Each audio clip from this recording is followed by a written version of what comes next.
And I'm making my sure my mic is not mute this time. So nothing that I hate doing is redoing a video when I had no snout. So here we go again from scratch. This comparison is between two lenses. I had the Panasonic 14 to 42 at 3.5 to 5.6. Good lens, a little soft at 42 millimeters, but still pretty good. You can get some close-up shots with this lens and also with the new Olympus that I just picked up. Yeah. When you turn it on, it extends. When you turn it off, it goes back to the camera body. And plus the fact that you can zoom one way, zoom the other way. 14, 42. And then when you're done, great combination. So that's what this video is about. What I'm looking at is I'm thinking of just keeping the OM Systems lens on the camera. The same thing where I'm going to have the 12 to 32 lens on the GX850. Just those two lenses for those two cameras. That's it. And let's go and look at the comparison between these two 1442s and see how they do against each other. And this is the OM system 14 to 42 millimeter easy. F3.5 to F5.6. I had it in program mode, so it was kind of bright out there. I just let the camera do its thing. And if I scroll down, see that's at 14 millimeters. This is at 1442. And what it looks to me, if I even zoom in it, look how sharp and clear this glass is. Okay. Yeah, it looked a little bit dark, but you get a lens at 6.3 or f8, it's going to be like that. So, and then there's my dog chewing trees or branches. There's a 42 on that shot. That's 14. So far, even if looking at the dog, and if we bring him in, look how sharp you can see the hairs and stuff. So I'm impressed. This is at I think, yeah, that's at 42 and that's at 14 in the same position. So it's almost like a macro. And that's what I love about these lenses. Okay. A lot of people don't realize that with the higher apertures, you can also have kind of like a pretty good macro on them.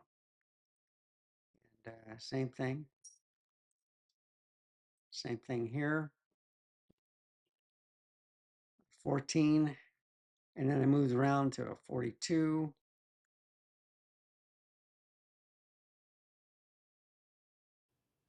And this is the Panasonic Lumix G, 14 to 42 millimeter at 3.5 to 5.6.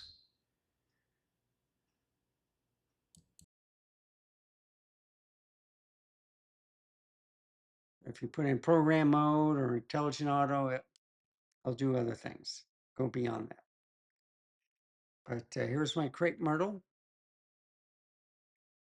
Let's zoom on this.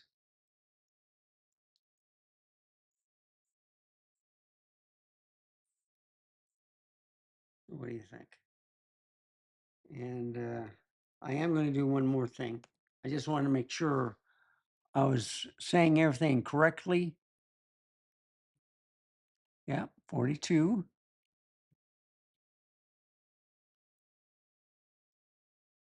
Yeah, this is the Lumix one right here.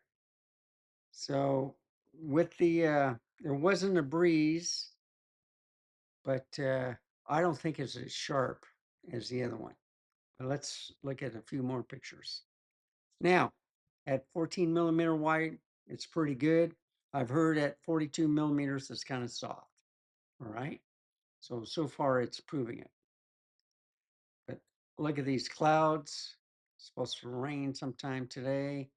It rained real hard in San Antonio last night. Did not rain in my area once. And look at this little bitty bird. That's at 42 millimeters. And that's at 14. And there he is right there. And if I zoom in, yep, that's him. But you see, it's not as sharp as this one if I increase it. So you see, it makes a difference when you do that telephoto zoom. And of course, I love my Yorkie, 42, 14. Even at 42, it looks sharp. So, well, maybe not. Yeah, you see. And this is the Panasonic lens. So wide field of view, and then 42. And now we're going to look at some barrel distortion if we see any. That's at 14. It looks pretty good to me. The sun was pretty bright, so I was just guessing. I was trying to even it up as possible. I do have some crosshairs on the LCD screen. If it's green, I shoot. So I really couldn't see this with the screen because it was so bright. And the same thing here, but looks like I had it pretty spot on. Even at 42, it looks good. And that's it. That is it. So let's go back here. So what you think? Um, I think that this did pretty good. Uh, there was only about maybe one shot, that was kind of bad on this one. Funny thing is, why didn't I compare it to like the same area? Well, two reasons. One is you'll notice that with f3.5s to 5.6, and if you have in program mode, uh, they become a lot harsher. How can I say it? In the shade, and then you would have to bring it up and stuff. So I figured that's good enough. But also the fact that mosquitoes like the shade and they were eating me alive. So instead of comparing it in the backyard, I went to the front yard and used this one with the best lighting. And it turned out that this one did better. Okay. It was still a little soft on 42. You can saw that or see that I did get pretty good macro shot on that knot on the tree using the OM Systems lens. So I was pretty happy with the outcome. Uh, so what is stored or in store with these two lenses? I might keep them for a little bit, but more than likely I'm going to trade up to the 12 to 60 f2.8 to 4. Okay, it is a bigger lens, but I'm going to put that lens with my G9 II. It has the G 12 to 30 and 30 to 100 f2.8s. So if you get like a all-in-one zoom also with that, that's a pretty good triplet right there. So I don't know. Uh, I might get the 12 to 60. It's up in the air. Okay. I'll see how it does. I will compare this lens for a little bit, the 12 to 60 with the G9 II. That'll probably be the next video. And then I'll decide by then if I'm going to upgrade or not. So anyway, I hope this comparison helped you a little bit. I like the lens. It's cool. It matches the body pretty much.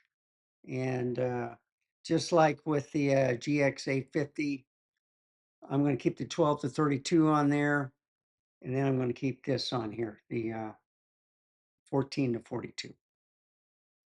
And anyway, thank you for watching. Remember, stay safe, keep smiling, and I'll see you next time. Bye, folks. Have a wonderful day.